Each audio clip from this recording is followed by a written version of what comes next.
Great taste. Sweet. Sour. So good to taste. Welcome to Great Taste on Solar Powered Crew FM. I'm Steve Boss, and we are coming to you from Hy-Vee's Club Room. It's going to be a delicious south of the border treat. That's what's coming up on Great Taste. But before that, our health coach Emily Rose Shaw is here, and Emily has been talking for the last few weeks about G-bombs, how to make us healthier with greens and seeds and nuts and mushrooms and onions, and I'm sure I left out, berries. And now what? We've got to move on. We've had enough of that. So where are we going to go from here? So we've been talking about the foods you mentioned that are really great for health, but health is really more than the food that we eat. And I think everyone would agree that we eat for a number of reasons, not just because of our hunger. And we really need nourishment from all aspects of our life. Joshua Rosenthal is the founder of the Institute for Integrative Nutrition, the program that I'm currently enrolled in, and he calls the foods that we don't eat the primary foods. There are 4 of them. The first one's physical activity. So that would be any kind of movement that you enjoy, whether it's gardening, whether it's going to the gym, really anything that gets you moving. Relationships. So everyone has a relationship to food, a relationship to yourself, to your friends, your family, your community. And then career, having a meaningful career that inspires you, that's not too stressful. And then lastly, spirituality, understanding, how we relate to the world, how we fit in. And then what Joshua says, what we normally think of food, he calls secondary food. And it's really about the relationships of all these things together. And when we don't receive nourishment from all these areas of our life, then that really influences our food choices. Okay, can you give me some examples of how primary foods nourish us? If the food we eat is secondary, how do the primary foods feed us? Okay, so I'll give you one example of each one. First of all, physical activity. Do you remember being a child, running around in the grass? Maybe you were playing sports with your friends. You were really you were in nature, you were really filled up with that sense of awe and that wonder, and you weren't necessarily thinking about some chocolate bar stuffed away in your cupboard. You were just really happy. And then in terms of relationships, do you remember a time being in love where you're just completely, thinking about the other person and just so happy? That would be an example of relationships. And then career, being in the zone, working on a project that you're so you're just so happy to be doing the project that you just lose track of time, and that would be an example of getting nourishment from your career. And then lastly, spirituality, being in church or meditating, or one of my favorites, gazing at the stars. You're just, completely, your heart is just so full and so, I guess nourished is just really the best way to describe it. So those are all areas of our life that we receive nourishment from. I love the word nourishment. I think it just gives such a wonderful feeling to the whole concept that you're talking about primary and secondary foods. So if somebody was a compulsive eater, you would say that they're not getting nourishment in one of the primary food areas of their life? Yeah, let's say you have a really stressful day at work and you come home, you go straight to the fridge, and it's that feeling of emptiness, of being unfulfilled, that makes you reach for the food. So that could start a series of eating different things in your refrigerator. And it's really about the connections between all of the primary foods and the secondary food that really give us clues to where we want to be more balanced in our day-to-day life. And I like to think of it as relating it to eating an apple. Modern nutritional researchers will look at an apple and they'll study it for all of its parts, the fiber, the vitamins and the minerals. But really, we're so healthy when we eat the whole apple. It's the synergy between all of the parts that are really important. So it's the same thing with all the areas of our life. All right. So this is going to be the theme, essentially, for the next couple of months. of our discussions. So how is that going to play into our sessions every week on Great Taste? Well, I'm going to cover in depth all of the different areas of our life, but always bring them back to food, how they relate to food. So various topics, I don't want to give it away too much, but how physical activity, career, relationships, spirituality, how they relate to food, and really connect the dots between all of them. Okay. And I'm wondering also in that regard, do we need to be focused on all of these areas essentially, if we're talking about food as nourishment, or is it okay, or without all these areas, I guess is the way I want to put it, we're not really going to find a holistic type of approach to our eating and nutrition needs?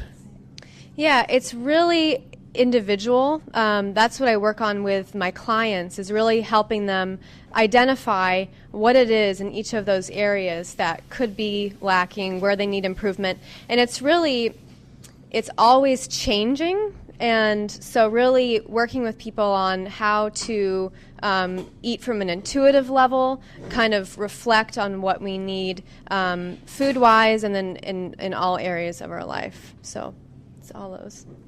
Sounds good. I'll look forward to it. So that's our health coach, Emily Rose Shaw. You can find her at emilyroseshaw.com, and you can do all kinds of things there and interact with Emily in your own way. All right. Yes, you can do that. Yes. All right. Now, I do have a couple of other questions that I wanted to ask you. Last week we were talking about smoothies, and you were mentioning to me, I don't know, did anybody go home and start making smoothies that was here last week? You did? And you did? Excellent. Excellent. And what, did you enjoy doing that? You've always made smoothies, so it wasn't anything new for you. What about you, Bev? I never made a smoothie, and I made the almond milk smoothie. And I added dates to it, and it was wonderful. Sounds great. Bev, can you turn the fire on for Dory? If you can't, I'll come back there and do it in 1 second. I'll be glad to do it. Okay, I'm going to go turn on the flame. Easy. I'll take care of it. So one of the things, Emily, that I wanted to mention is that you turn it to light, which is down here. By the way, if you can't see this when you're listening to the radio, but those burners sometimes are hard. Sometimes actually the handles fall off of them, Dory, so hopefully they won't tonight. That makes it even more fun. Anyway, one of the things that you mentioned to me earlier today was another smoothie, and I loved that whole idea. Do you want to tell everybody about that? Which smoothie? It's the one with the dates and the, what was the other? The figs. Sorry, yeah. Yes. There's a fabulous smoothie that I've made before that is basically 2 ingredients. Maybe there's some vanilla in there too, but it's figs. You could do dried or fresh figs, and grapes, and it's just so delicious. You can do I don't know how to pronounce it, the white figs, and then the white grapes. And so you're kind of keeping that color together with maybe a little bit of vanilla, and I think it's just water. It's really simple, but it tastes like this wonderful grape fig jam, and it's a smoothie. And you could also do the same thing with purple, black grapes and the dark purple figs. So that's one thing I'm going to incorporate this week, because I'm in the berry phase still. I just do berries and berries and berries and more berries, and it tastes great. So why switch? But I kind of like this idea. So thank you, Emily, and we'll talk to you again on the next episode of Great Taste about enriching our entire nutritive system. Okay? Thanks. Okay. We are about ready to talk with our special guest, because our special guest is Dory Rector, who is very passionate about Mexican cooking, and we're very excited to have her here. And so welcome. You've been here before, but welcome. Hi. Don't be shy now. Hola. ¿Qué tal? Bienvenidos. Now that's better. We're into it. Okay, so tell us a little bit, before we get into the whole thing about Mexican food and your love and passion and all the whys and wherefores, tell us a little bit about what you're going to be preparing.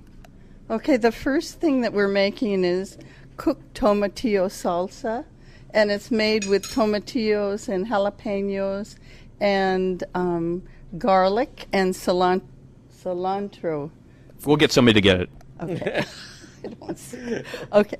And the next thing, we're making some refried beans, and then we're going to make charred tacos. And we have we're going to make some guacamole too, since people tend to like guacamole. And then we're going to, I'll tell you how to make the green salsa. And also, I already made tomato salsa because it takes me about 2 days to get that done. So I started yesterday, so it's done now. So we can have that with the tacos. It absolutely. And the other thing, we're going to have a dulce de leche banana cream pie. So as I always try to do, if you have to leave early, don't worry about it. Feel free to leave as soon as you need to. Okay. Now, let's talk a little bit about Mexican food, because one of the things that I think that most people, let me just ask, how many people feel like when you hear the words Mexican food, you think fast food? Almost everybody. Okay, definitely, right. Almost everybody feels that way. Well, wait a minute. You didn't turn around to see if people were raising their hands, and you're like laughing. Right, but everybody behind you did. So Mexican food, most people feel like is fast food. And the truth is, so far removed from that. But it's the kind of the same thing that goes on with most food cultures. Italian food, Spanish food, French food, Mexican food, other cultures' foods. First of all, it's a misnomer to think that there's such a thing, because there isn't. It's all regional cuisine, and it's all much, much more micro than that. It goes down to the individual household. Dory can tell you that probably she learned to make certain dishes, and every household says, "Oh no, that's not how you do it." It's something to, they always have. Everybody says, "Oh no, that's wrong. I do it correctly." Right. And that's the same in all the other cultures too. Everybody's the mother's pasta. My mother's pasta is the best pasta, and here's how she does. Here's how my mother does it. So the point is that all of these cultures are so rich in the everyday dishes, but most of us really don't understand that it takes time and attention to really put together beautiful food. Sure, you can do it. Today it's so popular. If you look at the Food Network and other places, meals in 30 minutes. I love this recipe I once read. Rachel Ray had this recipe. It's ravioli in 30 minutes, and I'm like, oh my gosh, how in the world do you do that? And you read the recipe. Buy a pound of frozen ravioli, and I'm like, oh my gosh, okay, fine. Now I understand how you can make that. So anyway, the point is that Of course, and actually I'm really into right now, because of my schedule, trying to make as luscious of lunch as possible in 30 minutes or less. But if you really want to get all the flavor out of a culture's food, it takes time and attention to do that. Correct. So how did you come to your passion for food south of the border? Well, I was in the Peace Corps in Bolivia right after college, and so I just started out 2.5 years in Bolivia, and I'm sorry, I have to interrupt you. Can you tell us the Notre Dame story first? All right. Well, we had our training for the Peace Corps. Wait, pick this up. At the University of Notre Dame. It was between our junior and senior year of college, and so it was like 10 weeks of intensive language training, plus learning various skills like doing the dead man's float. Like you sort of like an octopus for half an hour, so they knew you could survive. But there's, whatever water might happen to be around you. And another thing that we had to do was to learn to kill and clean and cook a chicken. And, and they gave us instructions on how to do that. So we did that at University of Notre Dame in the football stadium. And those of you who've ever seen or gone to Notre Dame or seen a football game, they have this library that's at one end of the football stadium. It's called the Jesus Goal. It's a mosaic that's Jesus. So right in front of Jesus, we had to kill and cook and gut these chickens. And make a fire, with sticks. And anyway, we all did that.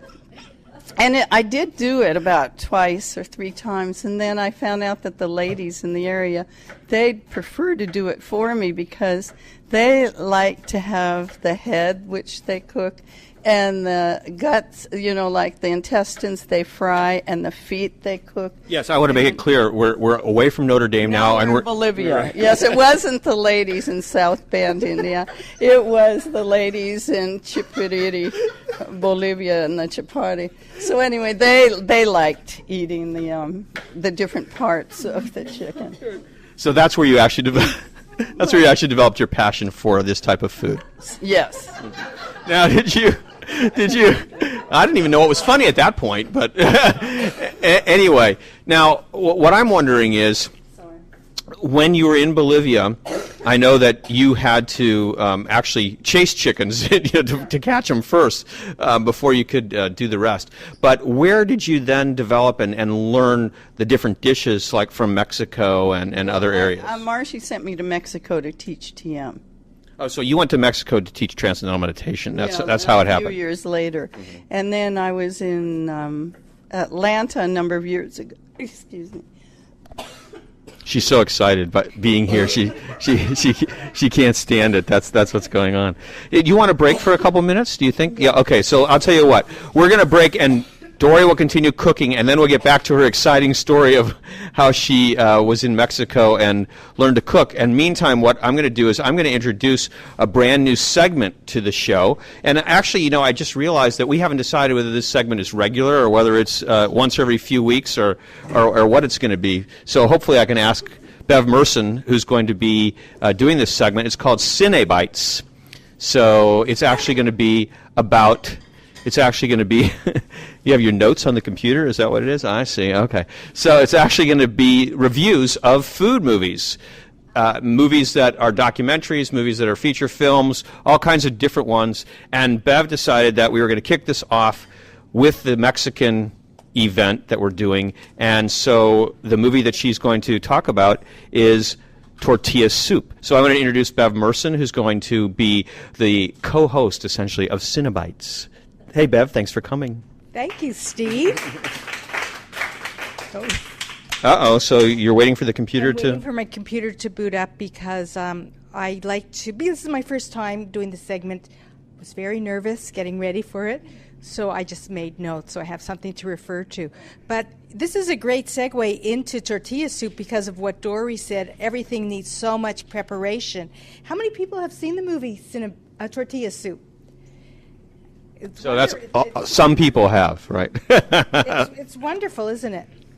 So as you know, it is a direct takeoff from the movie called, do people know? Anybody know where it came from?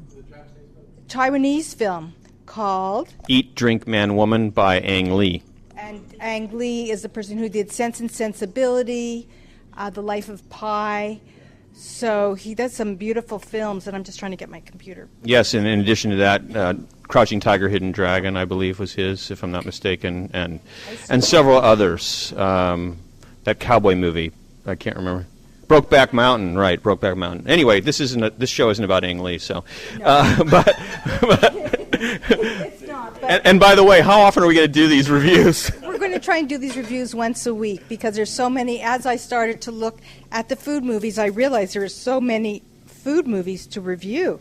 So let me talk a little bit here about Tortilla Soup, and please don't mind me reading from my notes. I won't always be reading from notes, but for this one I will. Everybody who's listening can see you, so be careful. I will be very careful, especially as those onions fry. So Tortilla Soup is a romantic comedy, which will whet any appetite and will have you running out for your next Mexican dinner.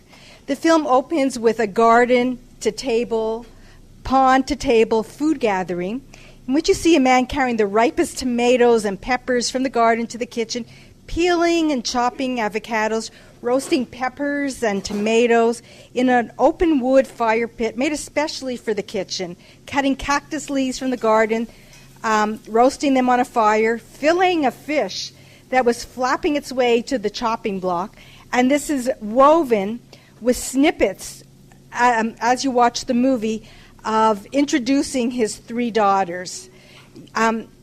this gentleman, the chef uses tamale leaves to brush. It's obviously, I was taken by all the techniques of what was going on in the kitchen. This is what fascinated me about the movie more than the story. And he uses tamale leaves to brush the fish. He takes the tamale leaf and he cuts it up, and he starts brushing the fish with a sauce that he's been making in the mortar and pestle, and brushes the fish. And then we meet another daughter, and then it's a flash to the kitchen again. And then we see him with the freshest zucchini flowers being fried, with some amazing kitchen skills continuing of sauteing peppers. And sumptuous meal cookery goes on. Then we meet his daughter number 3. What grabs me most is the beauty of the food, the elaborate kitchen, which is every cook's dream of everything and anything imaginable. With all of this, do you need some help there? We're working on it. You continue. Okay. At the moment, turn off.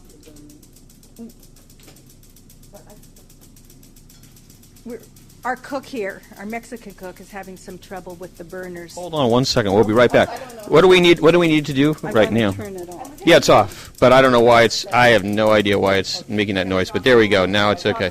Now we're cool. Okay, back to Cinnabites. Okay, and then you see these exquisite, amazing, full zucchini flowers that are being fried, and some amazing, as I said, kitchen skills. Then continuing of saute of peppers, and the sumptuous meal cookery goes on, and then we meet daughter number 3. And what grabs me most about this film is the beauty of the food, the elaborate kitchen, which is every cook's dream, which I just said before. With all of this, you are drawn into a romantic comedy of a father who is a widower who wants the best for his 3 Latino daughters living in Southern California. So what you find is all of it takes place around 5 lavish meals during the movie. Every time the family sits down for a dinner that is fit for a king, the family drama unfolds as each daughter takes her turn reporting her news to her father, who then begins to flip out. When the 4th meal takes place, the father then has an announcement to make, which adds a cute twist to the movie. The final scene of the flick is happily ever after family feast. Tortilla soup is cute, fun, funny, and eye candy for anyone who loves food. It is a true great taste of Cinnabites. That's awesome. Yeah, that's terrific. And the thing is, if you've never seen either one, Tortilla Soup or Eat, Drink, Man, Woman, I absolutely recommend that you see Eat, Drink, Man, Woman first, and then Tortilla Soup, because I think it's important to see the original film first, where Tortilla Soup derived from, and that's just my opinion. Of course, it's subtitled, and unless you speak Taiwanese, you're probably going to need to use the subtitles. Tortilla soup is fluff compared to the original Taiwanese, which is really very deep and very profound, and really you get the essence from the widower father and how concerned he is about his children, how it hurts. One of the things that is really important in the movie, he's a chef, he's a master chef, and you see his skills and you see what he does in the Taiwanese film. He's blowing up a chicken. He has all his techniques. He blows into the chicken. God knows what he's doing with the chicken to blow it. But he has skills. And his middle daughter is the one who he has the most problem with, but is the one who's most like him, because she wants to become a chef. But she's actually an executive of a company. But you see at the end, she becomes that chef.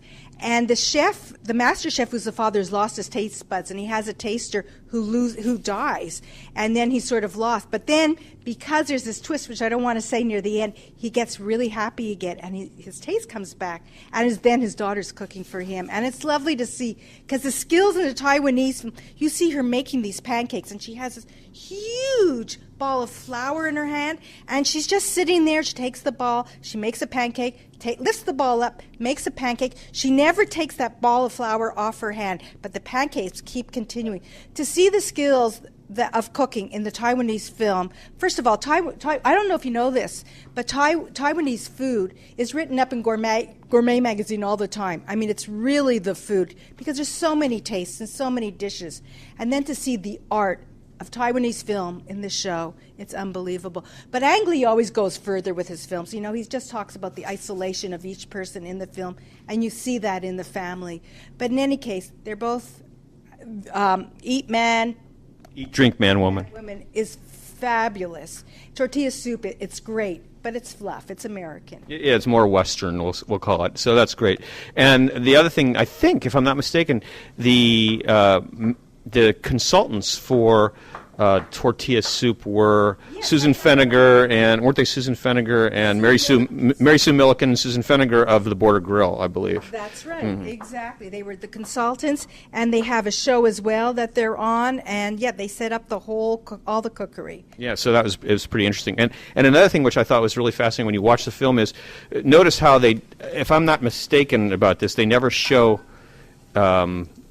who's the actor, who's the star. I can't remember his name. He's a character actor everybody would know. But anyway, they never actually show him cooking. You see his hands all the time, or you see someone's hands anyway.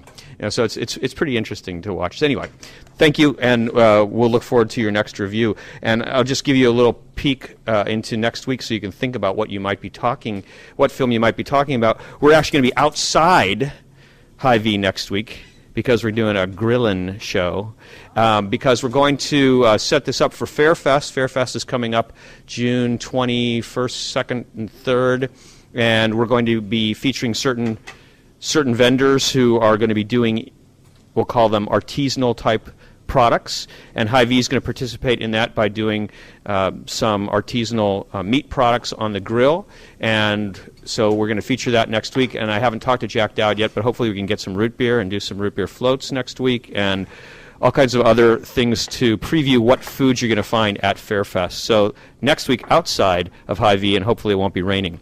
All right, how are you feeling, Dory? Fine, thank you. Great. So now back to our story.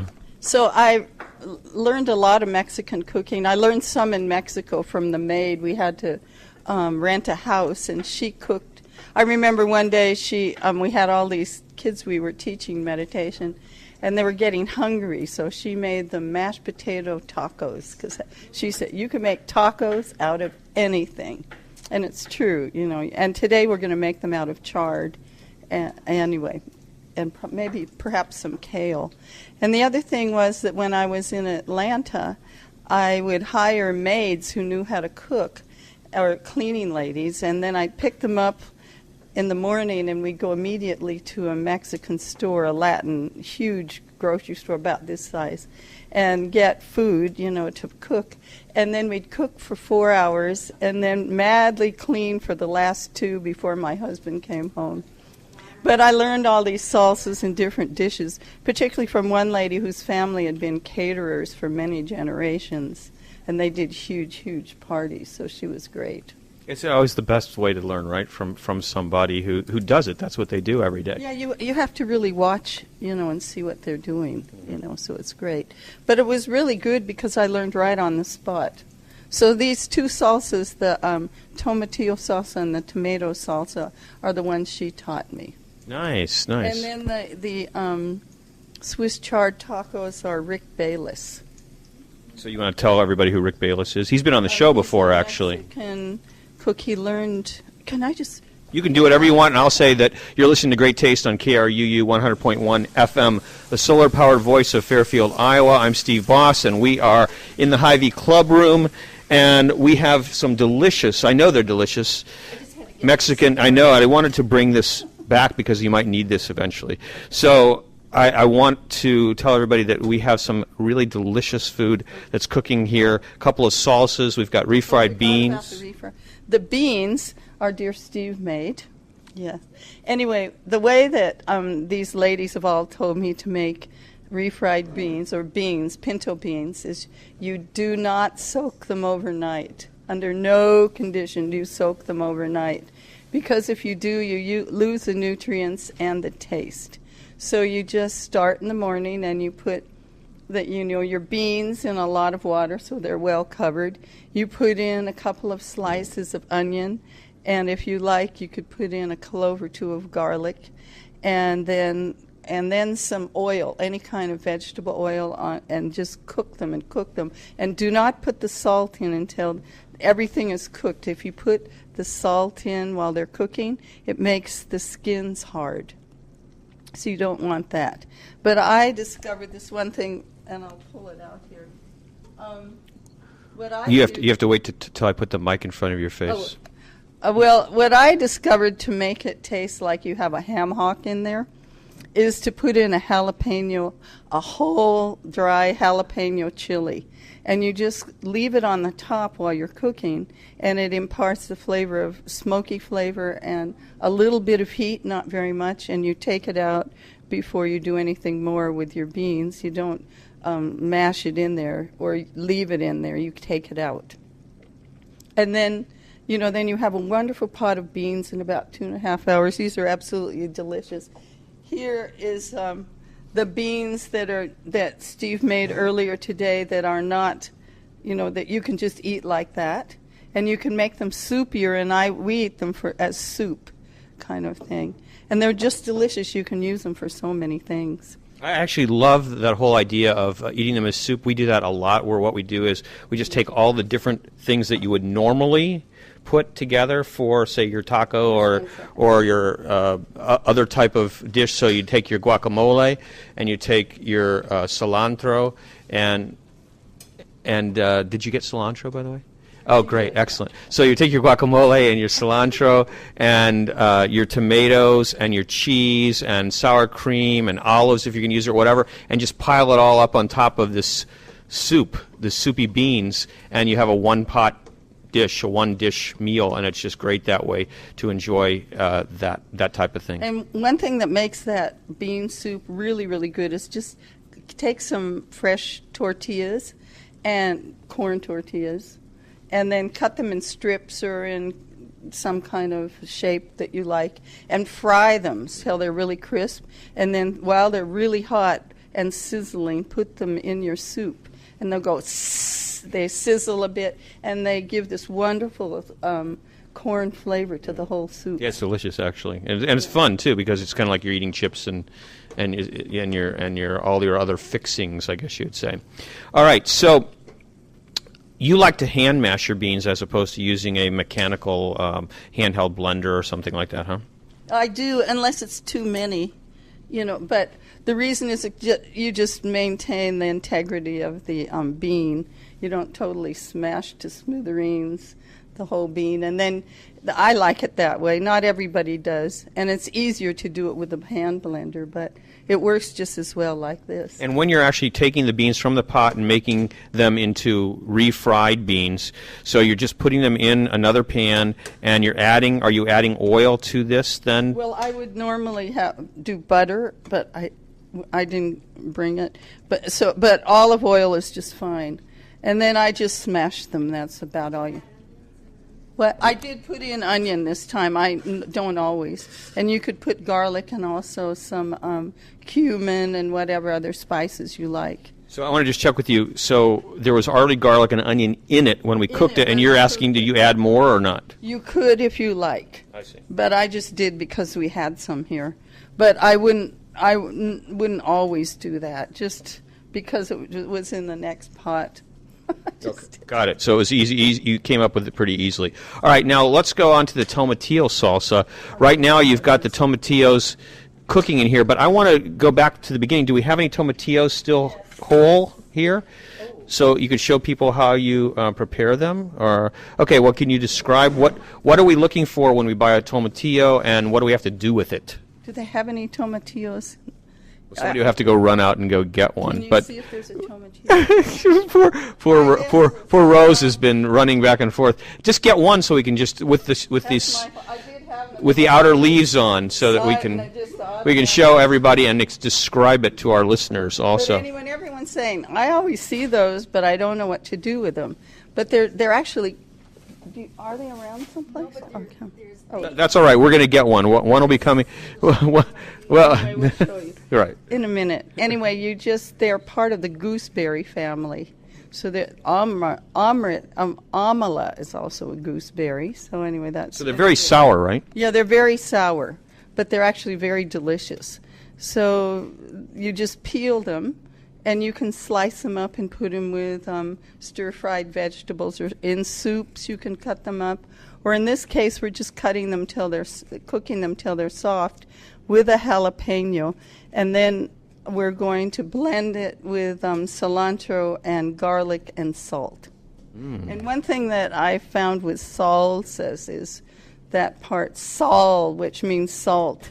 So you really have to put quite a bit of salt in a salsa because you're going to put it as a condiment. So even if it's much more salty than any other part of the meal that you make your salsa salty because it will give it more flavor, and then it will be really tasty on your food. Yeah, I remember Rick Bayless actually talks about this and makes a very strong point that you've got to make sure that your salsa is well salted because, just as you mentioned, Dory, it's a condiment. Now, in addition to Rick Bayless, who I think is terrific, and he's got 4 or 5 books, this is his original book, actually, Rick Bayless's Mexican Kitchen, and it's a terrific book. And this is the book that I actually learned that Mexican food was not fast food because I made a mole one day, and it took me about 8 hours, and so that was great, and it was the one and only time I ever made that.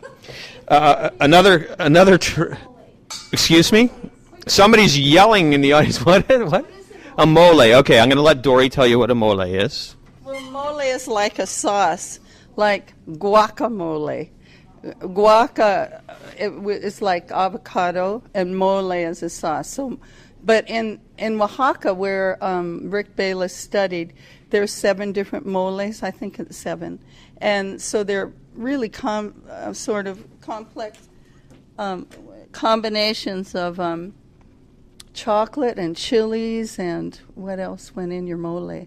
Oh, I don't remember the original recipe that I used. I tried to forget it after the 8 hours. I mean, there's about 15 or 20 different things, cinnamon and all kinds of things go in the moles, and there's red mole, green mole, chocolate mole, this and that, and they're very complicated, and they do take all day. And it's wonderful. There was actually a restaurant that was featured on Divers what is the name of that? Diners, Drive-Ins, and Dives, right? Yeah. And they had 7 different moles on their menu, and you could actually get a mole tasting plate, which was terrific, and that was actually the only thing that was good there. So their name will not be mentioned. But anyway, mole is wonderful, but it does take some time, and I'm gonna get back to you with the tomatillo in 1 second. So the other author that I would recommend is Diana Kennedy, because Diana Kennedy is like Julia Child, except that Diana Kennedy writes about Mexico. And so she is probably the person who has inspired more chefs and more home cooks about Mexican food than any other author over the years. And this is one of her books, The Art of Mexican Cooking, and she's written quite a few other books. But you will learn from her books also that Mexican food is not fast food. So the tomatillo, this is what it looks like, right? This is it's a gooseberry, as you said, and this is the outer coating. Now, are we looking for something that's firm, or are we looking for something that's soft? What are we looking for? Not rotten. Not rotten. I love that. Okay. You know what I mean? Like, just pull it off. Okay. Yeah. Okay. So, I mean, like what you do is you can, that's what I mean, not overripe, but they could be green or they could even be yellow. I mean, once you mix them all together, then they taste good. But you have to be careful, like almost anywhere you buy tomatillos, some will be a little beyond their peak. So don't take those. But it's okay to get them immature, huh? It's okay. This one looks nice. Small one is great. Smaller ones, a lot of people will only cook with small ones because they have more sourness, and they say these are too sweet. But I've mixed big ones and little ones. So I think any kind, as long as you can find tomatillos, you can't find them every place. So right. Okay. So there are some very basic things that go in making the regional foods that come from Mexico, and we always see, don't we? We see cilantro. That's really a basic thing that we see all over. We see tomatoes. Right. That's another thing. We see beans. Can you put you can do whatever you like. You go right ahead and do whatever you like. And we see beans. And what I'm always wondering about is vegetables. I want to get to that. You want to get to this? Okay. Dory wants to get to the tomatillo salsa, so we'll let her do that. And meantime, we do see one of the things that I asked you about was, what about vegetables? I mean, I remember when we went to Mexico, I didn't see too many vegetables, and Dory said, no, that's not true. She said, just like we're having charred tacos. But do they eat a lot of vegetables in the different I areas? found that they really do. And I couldn't say I'm a complete expert on every region of Mexico, but I mean, I was taught how to make quite a number of vegetables, and they mainly slow cook them. I mean, that's what the ladies told me. Just put them in a pot like, say, squashes like zucchini or chayote or any squash. Put it in a pot with some onion and a little bit of something like butter or oil, and turn it on the lowest possible setting for your burner, and put a lid on it and just let it cook itself in its own juices. And they do that a lot, you know. And the like beans and things like that, string beans, with just a very little tiny bit of water, and just in their own juice. Now, does the heat vary quite a bit in terms of the different regions? So, you know, what people like to do as far as how hot and spicy they like their food? I'm not that much of an expert. Well, in the areas that you've learned, how important is spice? Well, in Oaxaca, they use spices a lot. Like in Mexico City, it was more refined, you know what I mean? Like where I was, you know, but I mean, like then they didn't use spices. I know some Mexicans who will not eat Mexican food. I know quite a few. What do they eat? Italian. Or something. And another These are authentic Mexicans? Yeah, probably more authentic than anybody. Yeah. Okay, good. And this is because well, anyway, all right, we'll have to explore that. I love their food. I'm not sure why they don't, but that's all right. You know, there's too spicy for them, and they just don't like it. Okay, well, they could learn to have a subtler hand, possibly. You know, that could work if they wanted to. So with cilantro, are we using the leaves and the stems, or are we just using we're chopping everything up, right? So that's good, because you want to use it all. You don't want to necessarily throw anything away. Find something to take this out of there. You want to we just need a big spoon, basically. Yeah. So I'm sure we can find something in one of these. How about this, even if we need to? So sometimes it's hard to find the different implements around here. Now, another thing that I was wondering about is, what about guacamole? That's something that we find. I wanted to tell you something about. You did? Okay, that's great. One thing I wanted to say was Mexicans don't eat that much avocado. And they say that if you're going to eat avocado, you have to be bien del hígado. Your liver has to be in really good condition that day because it's so oily. So they're very careful and judicious about how often and how much avocado they eat. It seems like anytime you have a meal that's Mexican in the States, though, avocado is a part of it. Well, that's because it's like Tex-Mex kind of food. But, yeah, here in the U.S., but I don't think, you're from Arizona? Hold on. Do you really think somebody's going to hear you? Please come up here. So yes, you can come on up. Don't worry. It's okay. It's quite innocuous. When I was growing up and we had Mexican food, we never had guacamole. And because? It just wasn't part of the Mexican restaurants yet. You know, it's kind of more of an Americanized kind of thing. So you grew up where? In Arizona. And did you have anybody who authentically, fed you Mexican-type food? Or was it strictly a restaurant-type thing? Well, these were Mexicans who had Mexican restaurants. Well, yes, but we don't want to talk about that because what do we get when we go to, generally we go to Mexican restaurants? Evolved into Tex-Mex food, And, yeah, I mean, still it was the basic stuff, but it didn't have sour cream and it didn't have guacamole so much. I mean, you could get guacamole, but it wasn't like a standard part of your dishes. Mm-hmm. So it was more the beans and the rice and the chile. Enchiladas and stuff like that. Sounds good. Yeah, Sounds very delicious. Now, one of the other things that so we're going to make what happened to my chard that I spent so much time cutting up today, because I certainly would want to. I see kale. No, I see kale being fixed, but I'm I've got my chard. Okay, you're doing both. That's fine. I just was really going to be upset if my chard didn't get used. So that I spent so much time on that. Anyway, no, it's not from my garden, but it's from the Hy-Vee garden. So, this is some question that I was interested in also, Dory. Wonder why? Does anybody have any idea why the standard cheese, which is used in Mexico, I think in many areas of Mexico, is a queso fresco, and this is what we're going to use is queso fresco. But when you go to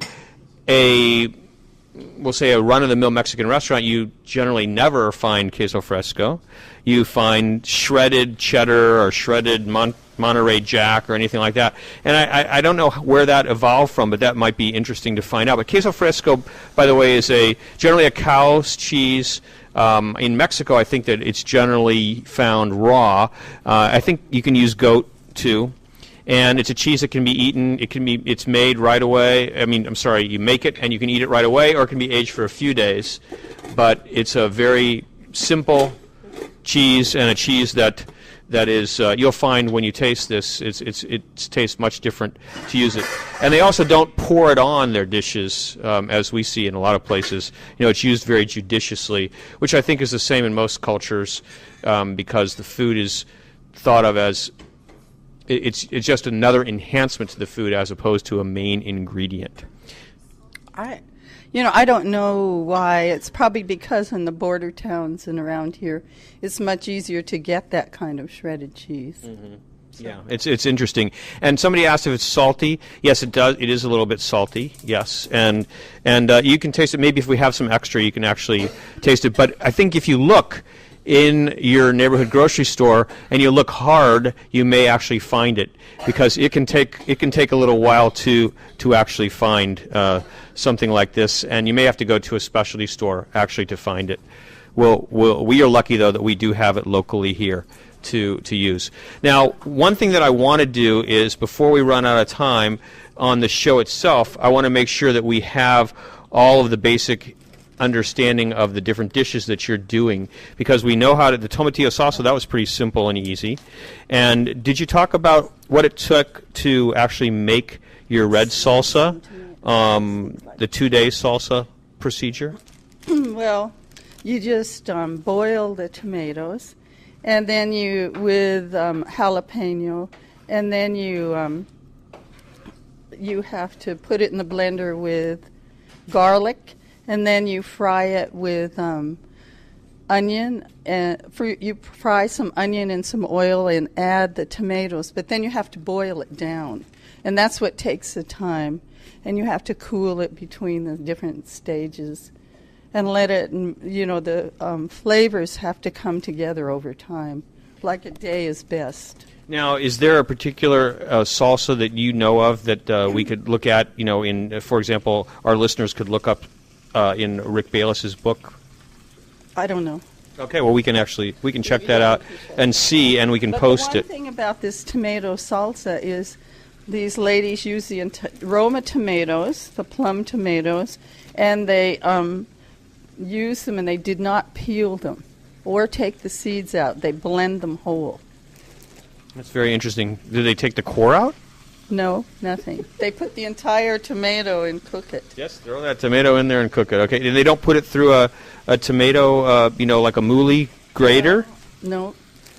Just blend it up. Blender. I got it. Okay, that's very interesting. So I'm not sure if that's traditional or just from that particular area, that particular household. The ladies, they're from Guerrero, and they do that. And if you take off the skin and all that, it will become very thin and watery tomato sauce.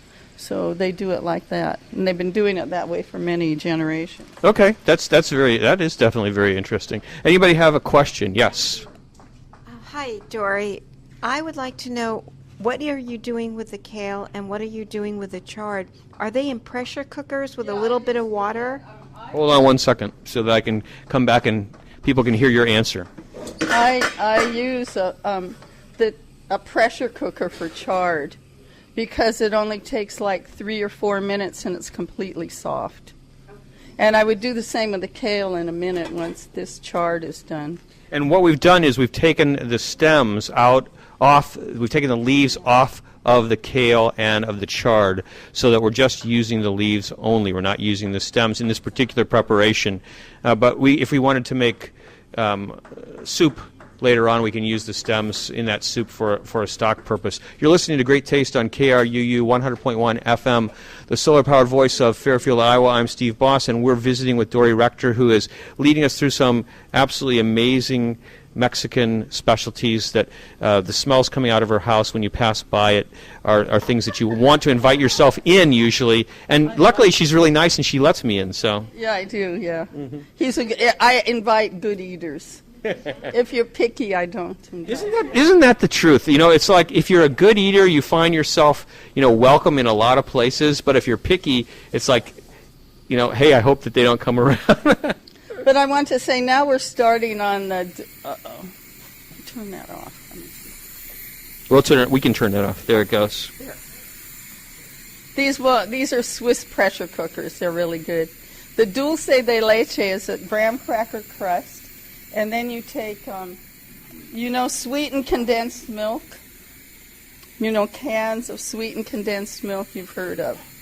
Anyway, so you boil a can of sweetened condensed milk for 2 hours in boiling water, covered with water, and it turns to caramel. So this pie is basically, we spread this dulce de leche, the caramelized dulce de leche, on the bottom of on the crust, and then we put some bananas in it, and then put on whipped cream. Oh, yeah, and so very simple. It takes like 2 minutes. And don't forget, you can leave if you want, so it's not a problem. We'll be happy to. If you don't want that, the whipped cream's in the fridge. It's all there. It's all ready to go. So it'll be great. Now, so that is something that you can have as fast food, because if you can buy a prepared graham cracker crust, that's just great. Actually, this one is you can find here, and you can find other ones that are completely wonderful. Great ingredients in them, and then just do that little thing. And that's a recipe that you actually saw on TV, but then you've adjusted it. Yeah, she did all kinds of fancy stuff for the whipped cream, but I just do whipped cream, and any graham cracker crust works. And if you want to make it or buy it, whatever you want, but it's delicious and quick. Now, another thing that I want to caution people about, 2 things actually. If you're going to boil those cans, you should read about it ahead of time, because you should definitely be careful doing that. Well, yeah.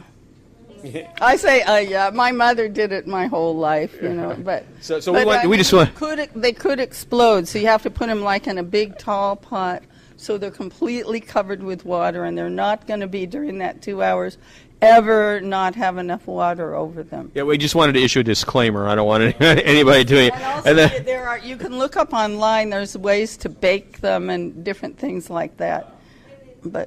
And then the next thing I want to make sure that everybody remembers: anytime you put a hot liquid into a blender, you want to make sure that not only do you have the lid on securely, but you have a towel or something that you are actually pushing down on the lid, covered, so that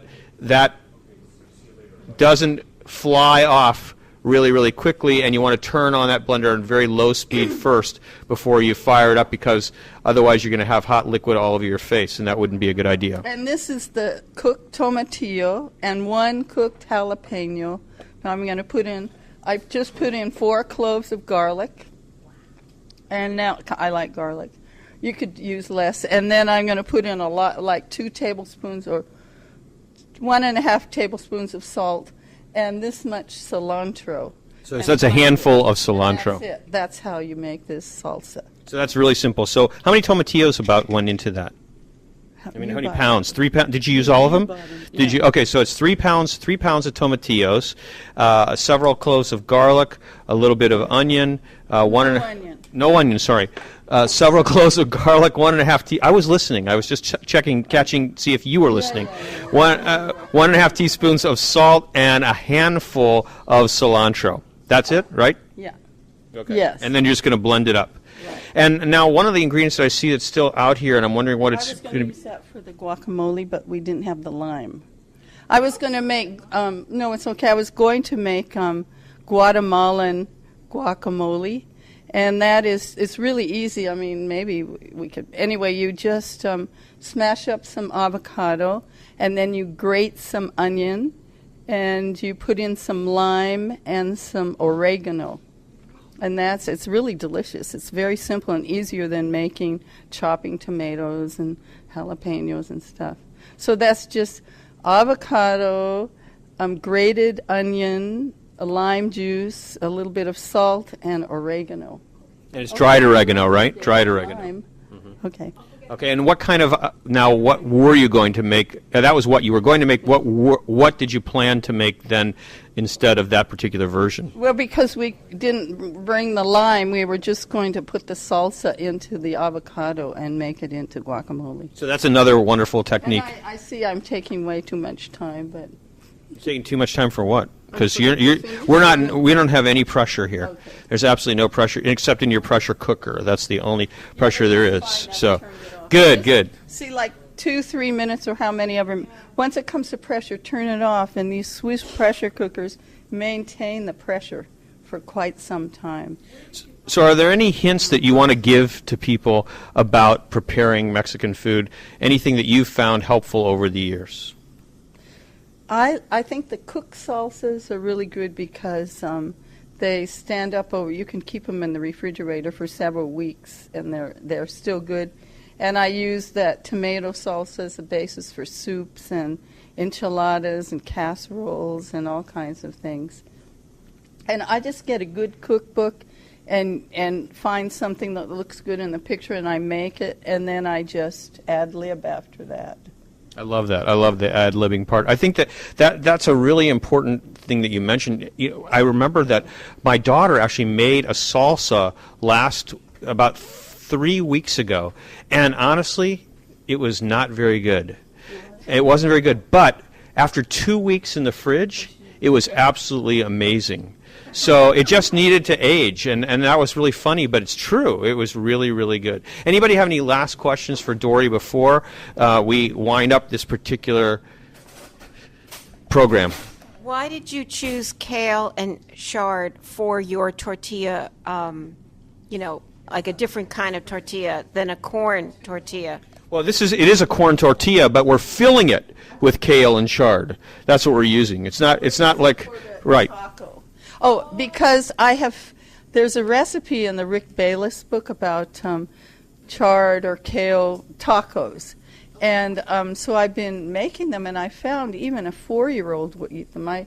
Once this friend of ours called me, and he said, I have so much kale, and my wife's gone, and I have a whole box of kale, and my kids won't eat it anymore, and I have to feed them.